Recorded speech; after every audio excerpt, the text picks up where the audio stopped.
जोहोलाव बालिराम बर' गेदेर बिथांनि 23थि गोसोखांथि अल इन्डिया गल्ड काप टुर्नामेन्ट फुटबल गल्ड काप टुर्नामेन्ट हाबाफारि आरो दिनै जागायनाय फोरबो दिनै बेखेवनाय बे हाबाफारियाव बाहागो लानो मोननानै जोबोद गोजोनग्लायनाय मोनदों आरो अर्गानाइजिं कमिटि बिथांमोननिसिम मिरु दुलाराय फरायसा आफादनि जानानै बिथांमोननिसिम साबायखरखौ बावदों। दिनै बालिराम बर' जाय मुंख्लं जोहोलाव बिथाङा दुलाराय फरायसा आफादनि मोनसे समाव स्पिकारमोन। बिथाङा गोख्रों सासे दैदेनगिरिमोन। बिथाङा सासे बागदाद आरो बिथाङा सासे गोख्रैथि आरो सासे गोख्रोंथि बेबायदि सासे दैदेनगिरिमोन। बिथाङा बर' हारिनि मोनसे रैखाथि आरो थामोनथा आरो दावगाथायनि जिखिनि थाखाय दुलाराय फरायसा आफादा बेखौ सिगाङाव दोननानै गावनि रोंगौथि आरो गावनि मोनसे नाजानायनि गेजेरजों हारिखौ गोजौ फारसे लांनो थाखाय जे नाजाफुबाय थानाय समाव बिथाङा अबथिरायै जिउ गोमानो गोनां जादोंमोन। दा बिथांनि मुङै गोसोखांथिनि नामाव दिनै फुटबल टुर्नामेन्ट होनाय जायो। दिनै खुंनानै 23थि जाफैबाय। दा फुटबल टुर्नामेन्ट खुंनायनि गेजेरजों बिथांखौ जों बोरै गोसोखांनो हायो आरो बिथांनि सान्थौ आरो सानस्रिखौ मुलुगनि खना खनला जायगायाव जों बोरै गोसारहोनो हायो बेयो मोनसे गिदिर थांखि। आरो लोगोसे बे गेलेनायनि गेजेरजों दिनै जोंनि गेजेराव खौसेथि आरो थामोनथा आरो गोजोन बेबायदि मोनसे थासारिखौ लाबोनांगौनि थाखाय दिनै मोनसे थांखि लानानै बे हाबाफारिफोरखौ खुंदों बिथांमोना। बेनि थाखाय आं बिथांमोननिसिम रोजा रोजा साबायखर बावदों। जोहोलाव बालिराम बर' बिथांनि सान्थौ आरो सानस्रिखौ मुलुगाव गोसारहोनायजों लोगोसे आरो बिथांनि सान्थौ आरो सानस्रिखौ गोथाङै जुदि दोननांगौब्ला बिथांबायदि जोंनि ओनसोल आरो जोंनि हारिनिफ्राय जोहोलावखौ मानिनानै जोहोलाव बायदि खामानि मावनो थाखाय जोङो जुदि ओंखारबोयोब्ला आरोबाव गोदान जोलै बेबायदि जुदि ओंखारबोयोब्ला थारैनो बिथांनि सान्थौ आरो सानस्रिया इयुनावबो थांनानै थागोन। जोंहा बेखौ मोनसे फोथायनाय दङ। बेनि थाखाय दिनैनि बे हाबाफारियाव बाहागो लानो मोननानै आं जोबोद गोजोनग्लायनाय मोनदों।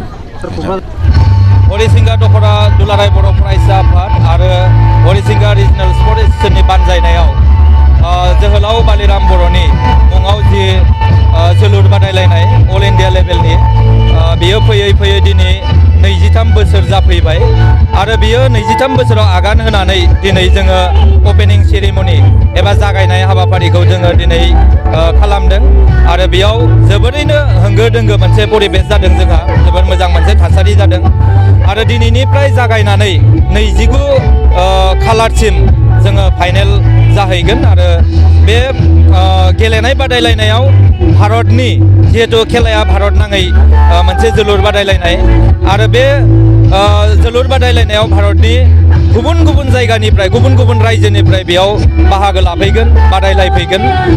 फारियै जोंहा अरुणाचलनिफ्राय NSC होननाय मोनसे टीम फैगोन, मेघालयनिफ्राय फैगोन आरो मणिपुरनिफ्राय इम्फल इउनाइटेड होननाय मोनसे टीम फैगोन आरो बेनि अनगायैबो क'क्राझार, चिरां, बाक्सा, उदालगुरि आरो कार्बि आंलं बेनिफ्राय गुबुन जोबोद गोख्रों भारतनि मुंदांखा हान्जाफोरा बेयाव बाहागो लाफैगोन आरो बेबायदि फुटबल नायगिरि बिथांमोननि थाखाय मोनसे गोजोनथाव खौरां आरो बेयाव खोब जोहोलाव बालिराम बर'नि मुङाव जि गेलेनाय बादायलायनाय होयो बेयाव थारैनो जोबोर मोजां मोनसे थासारि जायो आरो जोङो बेखौनो बुंनांगोन बेयाव माखासे थांखि दङ बे गेलेनायखौ होनायनि जे जोङो गिबियावनो जोंनि हारिनि मुंख्लं एबा जाय बिर जोहोलाव बिनि मुंखौ जोङो फोथांना लाखिनो रोंनांगोन, बिनि बिनिमयखौ होनो रोंनांगोन।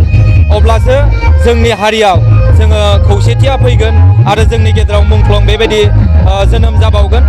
गिबियाव थांखिया बेनो बिर जोहोलाव बालिराम बर'नि मुंखौ बुहुमाव फोथांना लाखिनाय आरो जोंनि ओनसोलाव बेबायदिनो गेलेनाय गोबां मोजां गेलेगिरि जोङो दिहुननो लुबैदों। बर' हारिनि गेजेराव बर' हारिखौ गेलेनायनि गेजेरजों मुंदांखा खालामनो लुबैदों। हारसा, बर', असमिया, बाङालि गासैबो बे बानजाय आफादाव जोंजों बाहागो लायो आरो गेलेनायनि गेजेरजों जोंनि गेजेराव गासैबो जोंनि बिदा फंबाय बायदि मोनसे खौसेथिया जोंनि गेजेराव फैयो। दा बेफोर नोजोरखौ लाखिनानैनो जोङो बेबायदि मुंख्लंनि मुङाव जोङो खेलाखौ होनाय जायो।